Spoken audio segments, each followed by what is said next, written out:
Hello guys, and it is that panda guy, and today we're gonna actually be going through epic heroes, which is awesome. I mean, let's just do this. We're gonna kind of go through their talent trees and stuff. I have actually held off on this video, but I know a lot of new players do use epic heroes, of course, and I thought I had to do this video just for you guys. So I do hope you guys enjoy this video, and I mean, let's get into it. So first off, we're going to be looking at COG Na, and I want to start off by saying that personally I do prefer Akemi on the field just because like her skill tree and stuff is more suited for field combat. So I personally do prefer her if I'm going to go in the field.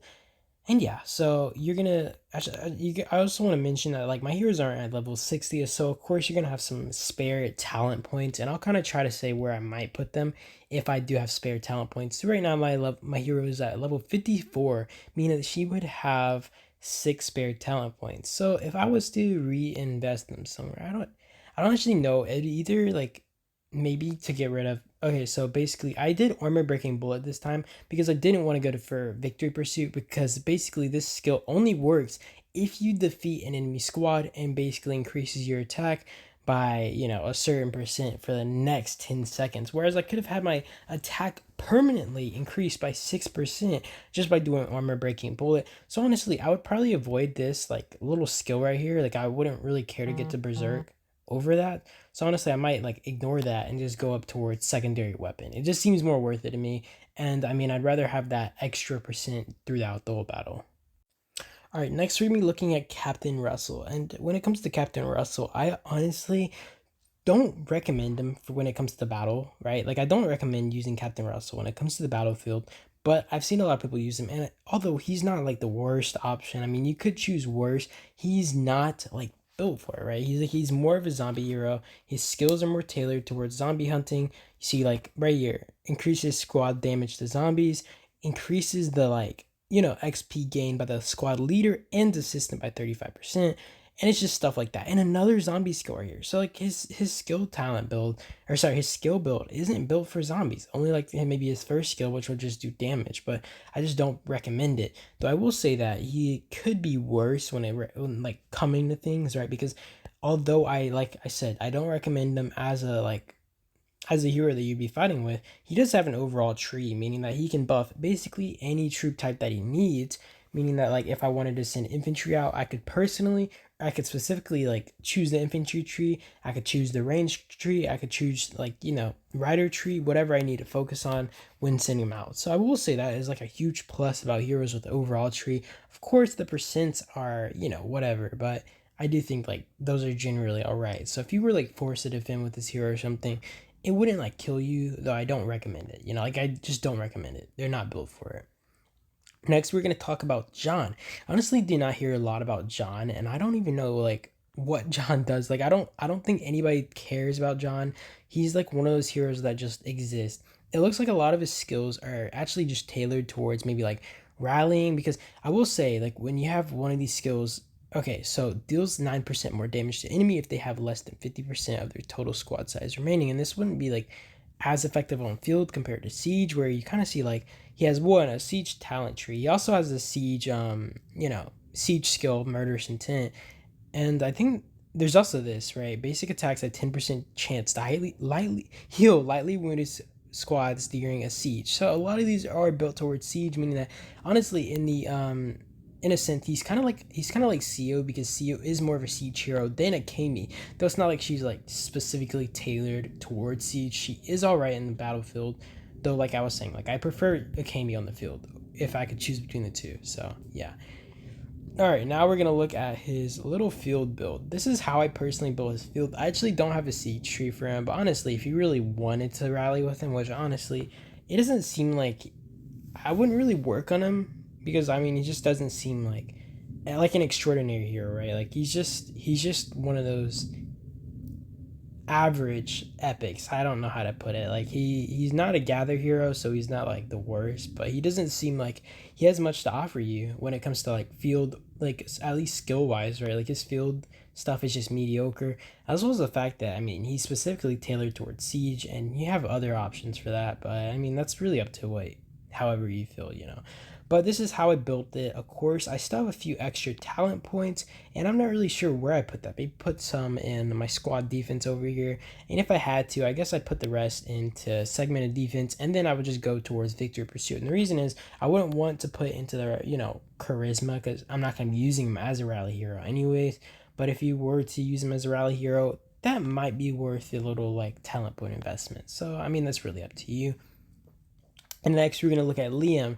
And of course, mine is at level 50. Mine are slowly going to be getting lower level. So, of course, you're going to be seeing less talent points in them. But I hope that these talents are still going to be all right for you guys. So, first off, we are going to look at his little field tree over here. And this is actually how I built his field tree. If I was to put more talent points in, I might actually just... I don't know about all out counter, right? Like when it comes to skills, like talents where it relies on you being under 50% of a squad, like HP, I don't like that on the field, especially. But if it comes to your defense, that might be a worthy investment because, of course, you would be under like 50% a pretty long time as long as you like have a lot of troops and all that. And I mean, I feel like it's just more impactful on a defense than it would be on the field, because like we're on the field, you would be more likely to be getting your squad out if it's already under 50% or something like that. It wouldn't be as useful in like on the field, whereas it might be in the base where like you're kind of stuck taking a rally or something. And extra talent points I might put into squad defense, or just I don't know, like it depends if you would lead with more than one troop type, but segmented defense would be all right. I also don't know how I feel about... Okay, wait.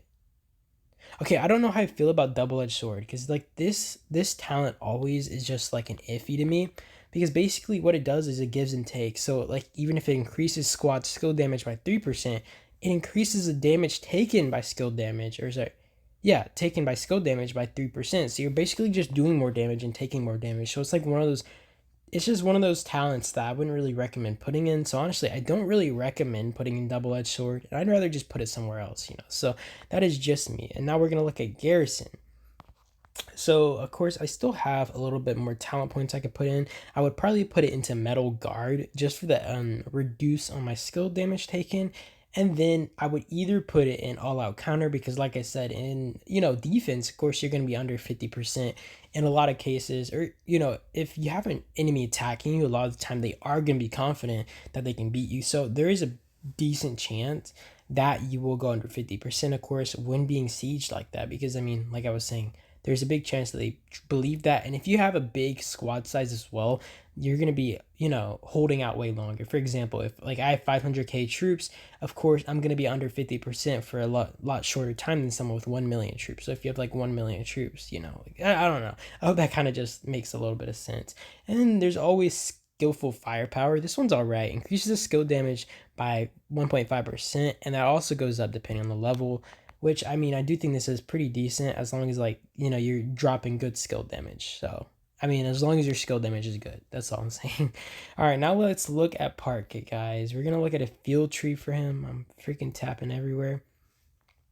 And this is basically my field tree. So I want to kind of mention that I was actually not going to go towards rider speed and stuff, because I mean, I don't really usually care for rider speed, but I actually wanted to get this little rider squad attack, because I actually didn't really care for march on, because it only increases your squad's chance to be immune to a slow effect. Though I do recommend actually putting some points into these if you had yours higher than mine, which is a level 50, meaning that you would have leftovers, percent talent points that you can put into this. And if I had even more, I might put them in disruptive tactics, because it has a 10% chance to reduce, and of course it might go up depending on your level, but 10% chance to reduce the target's attack by 5% for the next 2 seconds when using basic attacks. So I think that can go up to 40% depending on the level. I might be wrong on that. Actually, I'm gonna test for you guys right here. All right. So it only increases the reduction on your target's attack. Okay, so it doesn't actually increase the chance of it reducing that. So I didn't want to mess you guys up, so I kind of wanted to check that. But I don't really care for marching strategy. I didn't really care about the speed thing. I mean, that's really dependent on you. If you really want this, then go for it. But I didn't care for marching strategy, so I actually was just skipping over this. All right, next we're gonna be looking at Alexander Sokolov. I probably scuffed that name, and I mean I scuff up all these heroes' names at this point. So I do want to say that every gather hero I have, I never use them at least as a main commander. When it comes to this Alexander's case, I do highly recommend him, or at least to an extent, right? Especially in arena because, I mean, his effect is just massive. Whereas like his first skill is able to actually buff up all like up to 5 total squads by 40% in range squad attack, rider squad HP, or sorry, wait. Okay, range squad attack by 40%, infantry squad defense by 40%, and rider squad HP by 40%. And that's only 36% if this is at level 5 and you're not awakened. But either way, this is a massive skill, and I do highly recommend him as, like, for example, I like putting him on a tank, but that's really up to you. I like putting him on a tank, when, especially in arena, though, of course, like, I don't know. It's really hard to say, but I definitely would not use him as like a main leader on the field. I don't really do that for gather heroes, but I did think for the sake of this video, I will show a little bit of a talent build for anybody who might just want to defy the odds of heaven, heaven and earth, and just decide that they're gonna use Alex anyways on the field. So if you guys really want, I mean, of course, this is like to say if I'm going infantry. If you're going range, of course you can go like a range tree, and mine's only at level 47. You could always max them out here, but I honestly want to say that like you're probably not going to be maxing out many, if any, of these like epic heroes, right? Because you're going to end up going towards a legendary hero eventually, and hopefully that would be before you would max out one of these epic heroes. So yeah. All right, I'm not even gonna pronounce their name because I know I'm gonna scuff it up.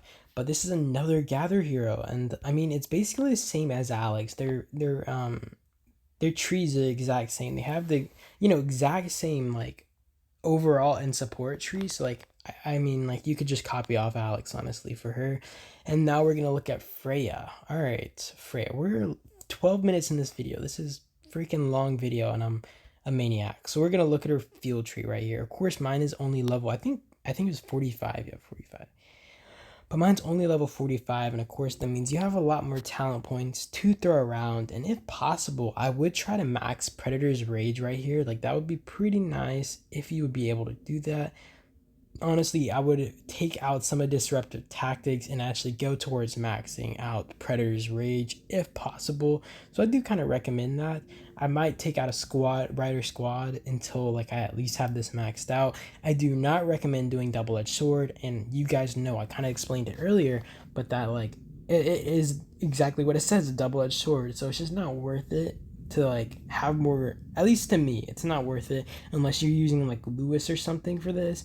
And that's the only time that it would really be worth investing in this, just because like heroes like Lewis and stuff have insane skill damage, and that would be the only reason you would want to increase their skill damage and take more skill damage in that case, so you guys can kind of just interpret that however you want.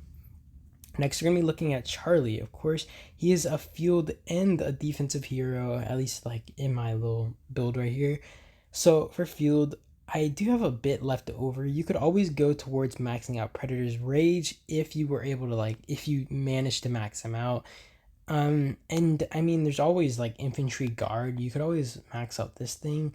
Increases only infantry squads by like when only leading infantry squads, and it has a 10% chance to reduce damage taken by a certain amount depending on your level for 2 seconds when attacked. And I do want to mention that I would never use this type of skill or talent when I'm garrisoning or just like defending, because you're obviously not going to be like only using infantry squads. And I know I said this before, but I kind of want to just say that again, so nobody invests in that like talent where they're using it as a defensive hero, because it is not smart. It actually just like has zero effect on your wall, like if you're going to be defending with that. But yeah, this is my build for him. If anybody wants the copy, of course, I still, like I said, I have some talent points that I could put in if I maxed them out. And if possible, I would go for Predator's Rage and try to max that out, and then just put my points wherever else. I do not ever recommend double-edged sword. That is just me, though. That is literally just me. You could always put your extra points in like infantry defense or, squad defense, whatever it might be. So now we're going to be looking at this garrison build. And of course, I instantly went for Rage each time. And I am a huge Rage mongrel, Rage warrior. And that's just how I am. So honestly, next off, I might go for Raging Fire if I could. And then possibly go towards Metal Guard and reduce any skill damage taken. Honestly, like I would probably take my points out of this right here and put it in later if possible, like if I wanted to, but I definitely shouldn't put it here right away. Like that was just not smart. And I just should have just like made my rage increase as much as possible, as well as just, making my skill damage taken as less as possible. So we got 3 more heroes, guys. Let's just do this. Akemi. All right, level 42. So I have about 18 skill points that I could put in her. And I will say, like, I think her talent, yeah, okay, so her build is the exact same as CO. You guys can just look at, like, what I did for CO earlier if you really want a field tree for her. I mean, that was pretty simple. I know I did one for her, but yeah, you guys can just look at that if you want one for Akemi. They are, like, pretty similar talent builds, except for the zombie hunter part. Now, we are looking at Edward. Let's get it, guys. We are near the end of this video, hopefully. All right. Edward is an infantry, like, guru. He's kind of like Charlie in the regard, right? You can honestly look at my Raygro or Tom Tree when it comes to these two. You already saw it in Charlie, but like it'd be the exact same build as Charlie. And you guys can always look at my Raygro, like field and defensive tree when it comes to these guys. This is my field tree. This is my garrison tree, and I mean, like, it's pretty simple. Like they have like the defense and garrison talents on them as well as infantry like talents. So I mean, it's pretty simple to just like mimic their build. And last off, it is Jeremy. He is a gather hero. He has like no useful skills really for like fielding. I don't recommend using him as a field hero, and I would just put him as a gather hero. But if you want to defy the odds, you can just look at this freaking field tree once again. I mean, you guys already seen it a few times on one of the other heroes. But yeah, I hope this was a little bit helpful. I mean, I know like this video was nothing crazy and I didn't go over some insane builds, but I do hope that my explanation was alright, and I hope you guys got some like just I hope this video just helps some people, right? I just hope it's helped some newbies, and I hope you guys have an amazing day or night, and I thank you guys for watching, and peace out. Thank you guys.